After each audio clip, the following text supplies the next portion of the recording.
Hi friends, இப்போ நம்ம habeas corpus அப்படின்னு என்னன்றதை பார்த்துடலாம். ரிட்ஸில் வந்து ஒரு 5 டைப்ஸ் ஆஃப் ரிட்ஸ் இருக்குது. Habeas corpus, mandamus, prohibition, certiorari, quo warranto. இப்போ ஹேபியஸ் கார்பஸ் அப்படின்னு என்னன்றதை ஷார்ட்டாக பார்த்துடலாம். Habeas corpus article 226 in high court we can file a petition. Article 226 படி ஹைகோர்ட்டில் ஒரு பெட்டிஷன் ஃபைல் பண்ணலாம்.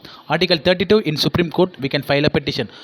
ஆர்டிகல் 32 படி சுப்ரீம் கோர்ட்டில் ஒரு பெட்டிஷன் ஃபைல் பண்ணலாம். Person is missing means we can file a writ. ஒரு ஆள் காணவில்லையோ இல்லை தொலைந்தாலோ ஒரு writ habeas corpus file petition பண்ணலாம்.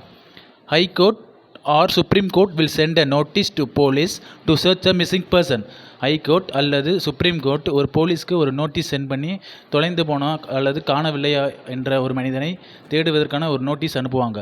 Court will give some time to police. Court வந்து ஒரு குறிப்பிட்ட கால அவகாசம் தேடுவதற்கு ஒரு நேரம் ஒதுக்குவாங்க போலீஸுக்கு.